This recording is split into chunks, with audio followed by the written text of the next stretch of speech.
menyerahkan nasibnya, menyerahkan masa depannya kepada putusan majelis hakim. Akankah kemudian pledoi yang sudah dibacakan, disampaikan oleh Richard Eliezer ini kemarin bisa menggugah hakim sehingga kemudian memberikan vonis lebih rendah dibandingkan apa yang disampaikan oleh jaksa penuntut umum. Seperti yang dikatakan oleh Pak Manajer Nasution tadi, sesuai dengan Undang-Undang 31 tahun 2014 pasal 10A ayat 3, memang dengan status justice kolaborator seharusnya Richard Eliezer ini kemudian dituntut di bawah pelaku lainnya atau jumlah tuntutannya, jumlah masa tahanannya di bawah pelaku lainnya. Mas Reza bagaimana melihatnya? Sudah jujur, terbuka, berkomitmen untuk membantu semuanya, tapi kemudian apa yang dilihat pada proses termasuk juga saat jaksa penuntut umum memberikan tuntutan 12 tahun bahkan di atas para tersangka ataupun para terdakwa lainnya. Sejujurnya sejak sekitar 2 bulan lalu saya juga sudah mencoba untuk membesarkan hati untuk menghadapi kemungkinan adanya anti klimaks dalam persidangan ini. Kendati dari satu sesi ke sesi berikutnya saya terus menggedor optimisme atau keyakinan bahwa semua pihak akan berpihak pada Richard Eliezer. Kenapa saya katakan berpihak? Karena statusnya adalah sebagai Jesse gitu ya. Tapi memang pada hari pembacaan tuntutan itu terjadi kegemparan, termasuk itu yang saya alami. Tetapi kalau sebatas kita bicara tentang nota pembelaan pribadi dari Richard, bukan nota pembelaan dari penasihat hukum ya. Saya menyimak bahwa nota pembelaan pribadi dari Richard ini sudah berkesesuaian dengan hasil riset. Maksudnya Mas? Jadi ada riset, mencoba menggali kira-kira apa yang hakim inginkan, apa yang hakim ingin baca dari nota pembelaan pribadi, bukan nota pembelaan dari penasihat hukum. Baik. Ternyata ada 3 hal yang dinantikan oleh hakim. Yang pertama adalah akuntabilitas, yaitu bagaimana lewat nota pembelaan pribadi itu terdakwa bisa meyakinkan majelis hakim, bahkan bisa meyakinkan seluruh umat manusia bahwa orang ini adalah orang yang terpercaya, yang kata demi katanya pantas untuk disimak dan dipertimbangkan dengan sebaik-baiknya. Terkait ini saya tidak bisa komentar karena tergantung pada majelis hakim.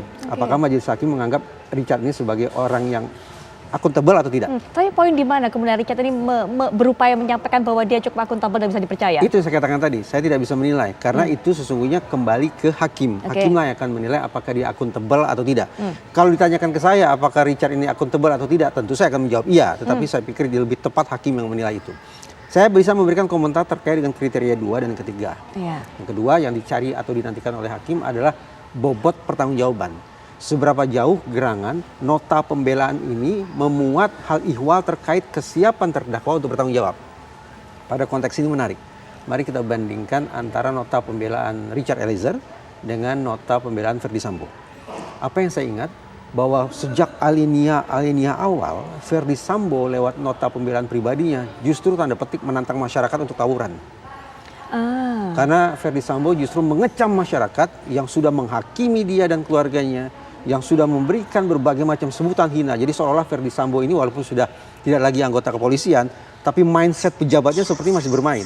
Ada kekuasaan, ada power yang coba dia tunjukkan dengan sejak alinea awal dia sudah kecam masyarakat dengan seluas-luasnya. Sementara Richard Eliezer bermenit-menit beralinea, dia terus-menerus mengatakan permohonan maaf terus-menerus. Dan pihak yang paling awal dia sebut terkait dengan permohonan maaf itu adalah keluarga mendiang Brigadir Yosua. Dari situ saja kita sudah bisa menakar bahwa sekali lagi bobot pertanggungjawaban yang termaktub dalam nota pembelaan diri pribadi itu nyata terang benderang ada pada nota pembelaan Richard Eliezer. Paling tidak kalau dibandingkan dengan nota pembelaan Verdi Sambo. Betul. Yang ketiga, remorse, yaitu perasaan menyesal, pengakuan bersalah, dan seterusnya. Itu pun tadi saya katakan lebih kental, lebih kentara pada nota pembelaan Richard Eliezer. Verdi Sambo di awal dan di akhir sama. Yaitu sekali lagi mengecam publik, bahkan menganggap persidangan ini sempat dia katakan sidang sesak, dan juga pernah dia katakan sidang sesat. Untung tidak disebut sebagai contempt of court ketika menyebut sidang sesat itu. Apakah slip of tongue, kepleset lidah, ataukah itu yang tercantum di dalam naskah sehingga itu yang dibaca, itu soal lain. Tapi paling tidak di pendengaran saya, Verdi Sambo sudah menyebutkan perkataan persidangan sesat. Sekali lagi, konfrontatif terus-menerus diperagakan oleh Verdi Sambo termasuk lewat nota pembelaan pribadinya.